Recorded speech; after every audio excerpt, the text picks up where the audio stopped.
बिस्मिल्लाहिर्रहमानिर्रहीम। अस्सलामु अलैकुम। एक दफ़ा सुल्तान सलाहुद्दीन अपने महल में बैठा हुआ था कि एक सिपाही ने आकर कहा, हुजूर एक औरत है जिसने रो रो कर अपना बुरा हाल कर दिया है और कहती है कि मैं सुल्तान से मिले बगैर नहीं जाऊंगी। सुल्तान ने अपने सिपाही को हुक्म दिया कि फ़ौरन उस औरत को मेरे सामने हाजिर करो। जैसे ही उस औरत को हाजिर किया गया, उसकी हालत देखकर सुल्तान बड़ा परेशान हुआ कि मेरे होते हुए रियासत की औरतों का ये हाल हो गया है। उसके बाद सुल्तान ने अपने सिपाहियों को हुक्म दिया कि इस औरत को ठंडा मशरूब पिलाया जाए ताकि इसकी हालत बेहतर हो जाए। उस औरत को ठंडा मशरूब पिलाया गया। थोड़ी देर बाद जब औरत अपने होश में आई तो उसने कहा, हुजूर एक हफ्ते के सफ़र से पैदल चलकर आपके पास आई हूँ। ये मैं जानती हूँ कि रास्ते में किन किन मुश्किलात का सामना किया और आप जानते ही हैं कि एक अकेली औरत को लोग उसके साथ सलूक करते हैं। सुल्तान सलाहुद्दीन अयूबी ने कहा कि ऐसी क्या बात थी जो तुम्हें इतने फासले से मेरे पास आने के लिए खींच लाई। तो उस औरत ने कहा, ए बहादुर सुल्तान, मेरा शौहर शराब पीकर मुझे बुरी तरह मारता है और जब वो शराब पीता है ना उसे ख्याल रहता है कि उसके माँ बाप हैं, मेरे बच्चे हैं। वो मुझे सबके सामने तशद्दुद का निशाना बनाता है।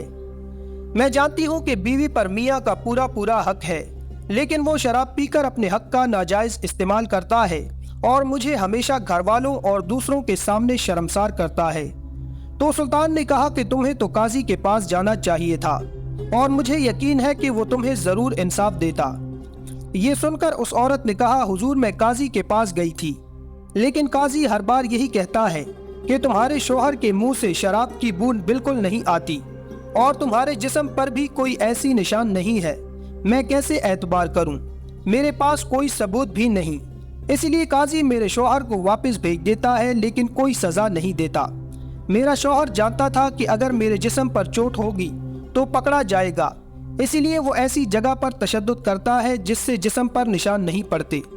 मैं भी तो अपने हाथों से अपने जिस्म पर जख्मों के निशान लगा के काजी से इंसाफ ले लेती, लेकिन मैं जानती हूँ कि सुल्तान की रियासत में औरतें अगर ऐसी हरकतें करने लग गईं तो हमारे सुल्तान के ख्वाब अधूरे रह जाएंगे।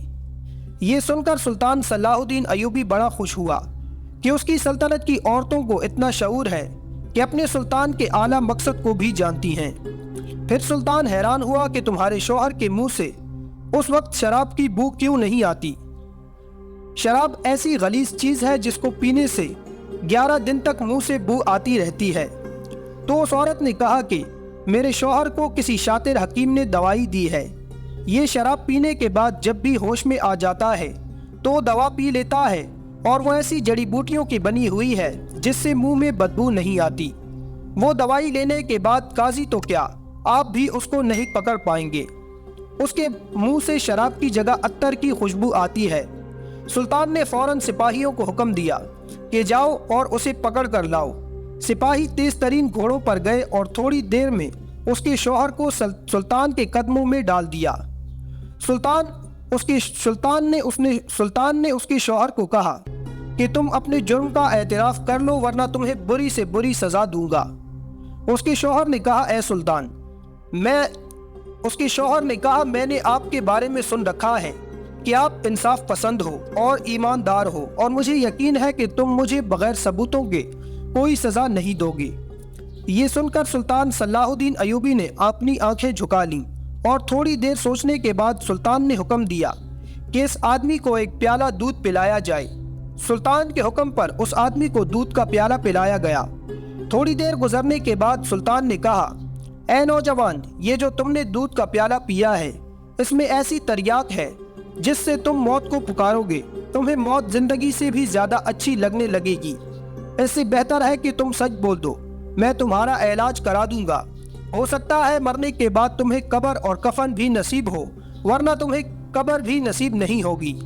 अगर मौत भी ना आई तो तुम इसी तरह तड़पते रहोगे।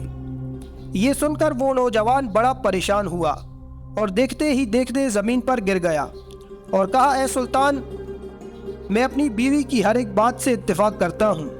मैं उसके साथ जुल्म भी करता हूँ, शराब भी पीता हूँ, उसको अपने रिश्तेदारों के सामने शर्मसार भी करता हूँ। जब मैं शराब पीता हूँ तो मुझे किसी चीज़ का होश नहीं रहता। ये सुनकर बादशाह ने कहा, ए नौजवान, इस दूध में कोई जहर नहीं था, बल्कि तुम्हें मौत के खौफ ने इतना कमज़ोर बना दिया कि तुम चंद ही लम्हों में ज़मीन पर गिर गए। तुम देखो कि तुमने मौत की खबर सुनकर इतने कांपने लगे, और देखो जब तुम पर मौत आ जाएगी तो इसी तरह अपने गुनाहों के साथ अपने अल्लाह के हुजूर पेश होगे। ये सुनकर वो नौजवान सुल्तान के कदमों में गिर गया और कहा, हुजूर आप जो चाहे मुझे सजा दें, मैं उसको भुगतने के लिए तैयार हूँ। सुल्तान सलाहुद्दीन अयूबी ने उसकी बीवी की तरफ देखा और कहा, ये तुम्हारा मुजरिम है, अब बताओ इसको कौन सी सज़ा मिलनी चाहिए।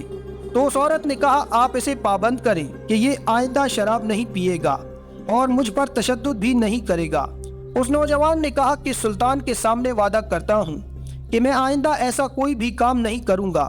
ये देखकर औरत बोली, ए बहादुर सुल्तान, जितना आपके बारे में सुना था उससे कई गुना आप ज़्यादा बहादुर हैं। इस मुकदमे को लेकर मैं 1 साल से काजी के पास फिरती रही हूँ और अपने शौहर का जुल्म बर्दाश्त करती रही हूँ, लेकिन अभी तक मुझे इंसाफ नहीं मिला था।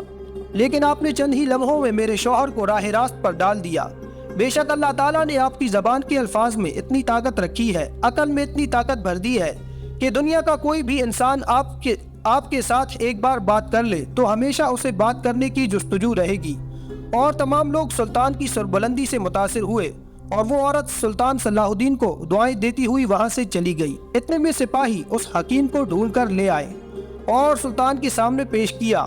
तो उसके बाद सुल्तान ने उस हकीम को जेल में डाल दिया और हुक्म दिया कि इसने जिन मरीजों को ऐसी दवाएं दी उनका शाही हकीम से इलाज कराया जाए ताकि वो भी इस बुराई से बच सकें।